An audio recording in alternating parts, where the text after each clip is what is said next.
Français parlent aux Français.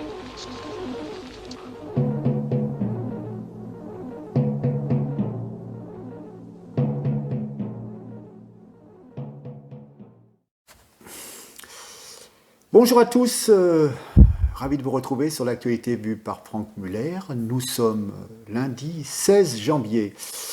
Je vous ai concocté une compilation de mes différentes vidéos TikTok. On va parler de Dominique Voynet, qui a fait passer ses idées politiques avant le salut de la France en matière d'indépendance énergétique, vous verrez.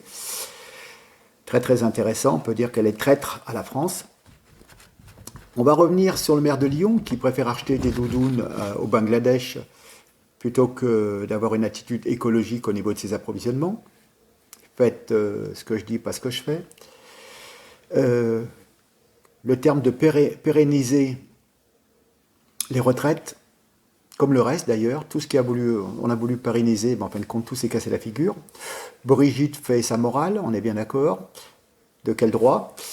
Et puis une petite vidéo dans laquelle Macron était favorable à la retraite à 62 ans, mais c'était en 2019.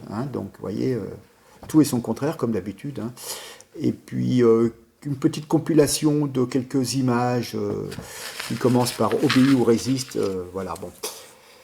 Voilà, je vous laisse regarder ceci. Et puis, écoutez, je suis à l'écoute, mais comme vous pouvez voir, le nombre de vues sur mes vidéos descend d'une façon vertigineuse, et là on ne dépasse pas 600 vues.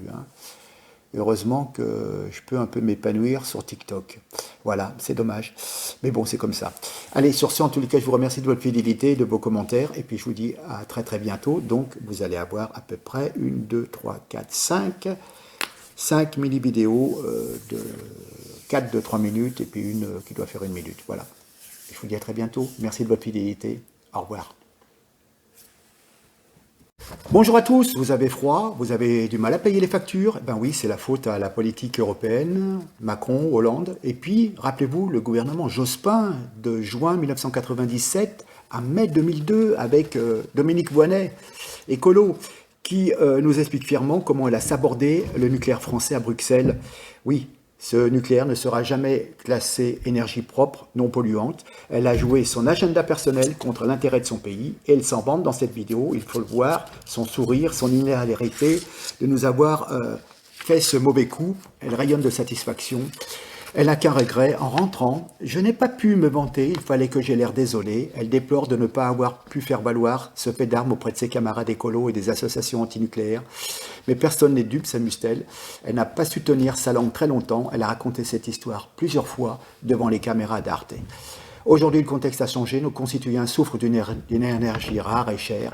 Ce cynisme de cet ex-ministre est insupportable à regarder. Et n'oubliez pas également que le 19 juin 1997, Jospin signait l'abandon de Superphénix, et c'était encore une autre faute grave sur l'indépendance énergétique de la France. Regardez, Dominique Voynet traite à la France. J'avais reçu mandat de tout faire pour que le nucléaire ne soit pas exclu de cette liste. C'est très important. Et j'étais donc partie à Bruxelles en traînant un peu les pieds. Et je rencontre mon homologue anglais qui me dit avoir le même mandat. Le tour de table commence et on était les deux seuls États à ne pas pouvoir se rallier à une position fermement antinucléaire. Suspension de séance. J'ai rediscuté avec mon homologue anglais et nous avons convenu, lui et moi, d'appeler nos gouvernements à Londres et à Paris.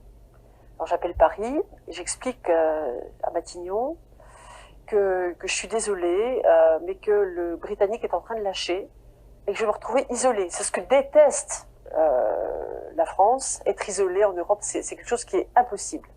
Pendant ce temps, le Britannique appelle Londres et dit la Française est en train de lâcher, je vais me retrouver isolée. Et on est revenu hilar l'un et l'autre avec finalement un grand soulagement parce que nous avions reçu la consigne de tout faire pour ne pas être isolés. Donc nous avons pu annoncer que finalement nous pouvions nous rallier à la position commune. Donc je suis rentrée à Paris, moi très contente de voir que le nucléaire ne pouvait pas faire partie des technologies retenues au titre du mécanisme de développement propre. En même temps, j'ai pas pu m'en vanter en rentrant. Il fallait que j'ai l'air désolée de ce qui s'était passé. Bon, ce qui m'a interdit aussi de revendiquer ça auprès de mes camarades verts ou auprès des associations. Enfin, je crois que personne n'est dupe et le Premier ministre ne m'a pas fait de compliment particulier sur ce coup-là, c'est sûr.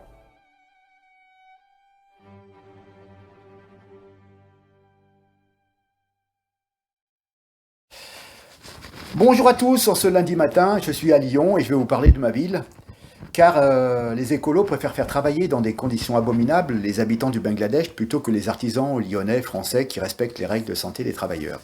Le maire de Lyon, Grégory Disset, a programmé l'achat de nombreuses vestes, des doudounes, dans le cadre de la mise en œuvre du plan de sobriété énergétique qui passe par la baisse des températures dans les services. Donc, on vous équipe.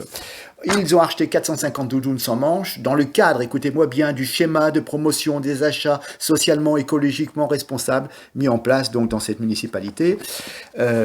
Mais quand on a reçu les doudounes, c'était marqué « confectionné au Bangladesh ». Et comme on nous dit, le problème, c'est qu'il y a souvent avec le maire et son équipe un décalage entre le discours et les actes. Nous connaissons tous l'impact sur le climat lié à des achats textiles fabriqués à bas coût en Asie. Le maire n'est pas sans ignorer non plus les conditions de travail dans les usines textiles au Bangladesh, où travaillent souvent des femmes dont l'exploitation est une triste réalité. Mais, le maire de Lyon et son équipe ne font que pérenniser un modèle libéral basé sur l'exploitation et la recherche du profit à tout prix. Voilà. Comment acheter sans détruire le climat et l'environnement tout en préservant les droits du travail? Et c'est une question qui indiffère cette municipalité qui a une étiquette écolo et France Insoumise. Voilà. Bien sûr, la ville n'a pas répondu aux questions des journalistes. Et je rappelle, en faisant mes recherches, qu'il y a un fabricant de doudounes qui est en banlieue lyonnaise, qui fait des doudounes à partir de matières recyclées. Je vous laisse regarder la vidéo. Cette polémique maintenant à la ville de Lyon. Pour équiper ses agents contre le froid, la municipalité a commandé 450 doudounes. Le hic, elles viennent du Bangladesh. Jade, tu nous as rejoint. Quand on est écolo, c'est vrai que commander des vêtements au Bangladesh, ça fait pas forcément très bon effet. En effet, ça ne s'inscrit pas tellement dans une politique d'achat responsable. Lyon, Bangladesh, c'est quand même presque 8000 km de distance. Alors forcément, ces 450 doudounes, eh bien, elles ont fait le tour du monde avant d'arriver sur le dos des agents de la ville. Et pourtant, les vêtements ont été commandés dans le cadre du plan de sobriété énergétique, donc pour faire des économies d'énergie.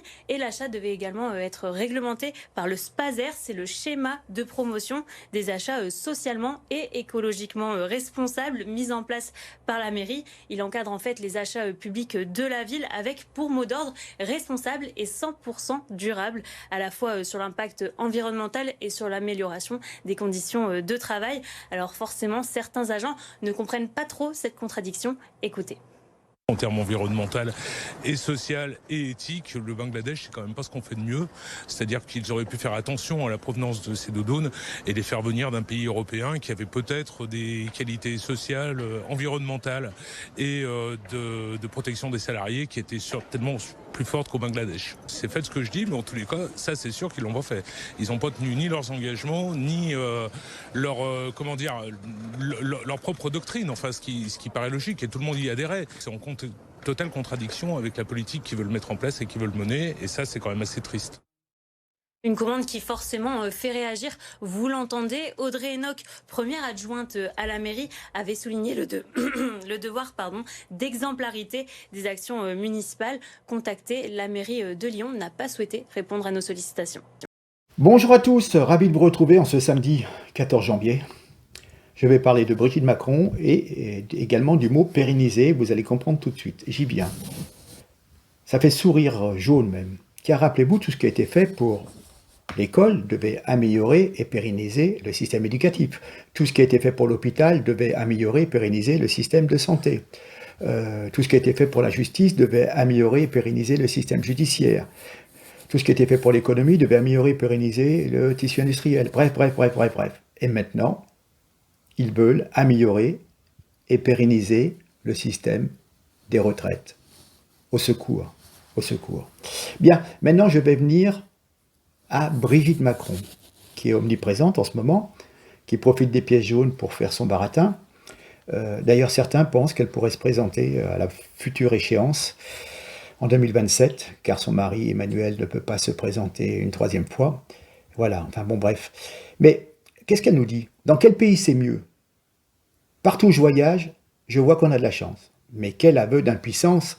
Madame Macron assure le service après-vente de son mari président, tout simplement. Elle nous fait la leçon, cherchant à imposer l'idée aux classes populaires qu'elles seraient mieux protégées et mieux servies que partout ailleurs. Madame Macron compare une France délitée qui s'effondre et qui décroche dans tous les classements avec d'autres pays pour tenter de nous faire croire que nous serions des nantis, difficiles et capricieux. Comment lui rappeler et lui expliquer tout ce qui ne va pas dans notre pays? S'ils n'ont pas de pain, qu'ils mangent de la brioche, avait dit Marie-Antoinette, pendant que le peuple de France marchait sur Versailles. Oui, elle et son mari font diversion pour gagner du temps sur le temps, et pour tenter d'éviter un grand soulèvement du peuple qu'ils sont bien incapables d'entendre et de comprendre. Jamais, depuis 1789, le pouvoir n'aura été autant déconnecté des réalités vécues par le peuple. Et puis de plus, de quel droit nous donne-t-elle des leçons de morale? Il me semble qu'elle n'est pas élue. Elle nous coûte relativement cher. Je crois une enveloppe de 500 000 € pour son secrétariat, etc., etc., etc. Son maquillage, ses opérations, etc. Vous voyez ce que je veux dire? Mais franchement, est-ce que Yvonne de Gaulle avait un salaire pour être la femme du président? Non. Qu'elle retourne à sa cuisine, qu'elle s'occupe éventuellement de compter les pièces jaunes, un point c'est tout. Mais pas de politique, pas de polémique, pas de morale. S'il vous plaît, rejoignez-moi, abonnez-vous et puis partagez. Partagez et je vous rejoins très bientôt. Au revoir. Tous bienvenus, nous sommes vendredi 13. Et on va parler des retraites, et je vais vous dire que je suis d'accord avec les propos d'Emmanuel Macron, mais ceux de 2019. Vous allez comprendre. Donc évidemment, le projet est sorti mardi au Parlement, et en même temps, on a pu retrouver une vidéo d'Emmanuel Macron en 2019, dans lequel il disait, je vais vous dire carrément ces paroles, « Franchement, ce serait assez hypocrite de décaler l'âge légal, quand aujourd'hui, on est peu qualifié, quand on vit dans une région en difficulté industrielle, quand on a soi-même une carrière fracturée. Bon courage pour arriver à 62 ans, c'est ça la réalité de notre pays. Et maintenant, il faudrait aller jusqu'à 64 ans. » Voilà, donc c'est très très bien. Et je vous laisse écouter cette vidéo, et puis on en reparle tout de suite après. Franchement, ce serait assez hypocrite de décaler l'âge légal. Je veux dire, quand aujourd'hui, on est peu qualifié, quand on vit dans une région qui est en difficulté industrielle, quand on est soi-même en difficulté, qu'on a une carrière fracturée, bon courage déjà pour arriver à 62 ans. C'est ça la réalité de notre pays. Alors on va dire, non, il faut maintenant aller à 64 ans. Vous savez déjà plus comment faire après 55 ans. Les gens vous disent, les emplois c'est plus bon pour vous. C'est ça la réalité. C'est le combat qu'on mène. On doit d'abord gagner ce combat avant d'aller expliquer aux gens, mes bons amis, travaillez plus longtemps. Délai légal. Ce serait hypocrite. Vous avez vu, c'est flagrant. Je répète.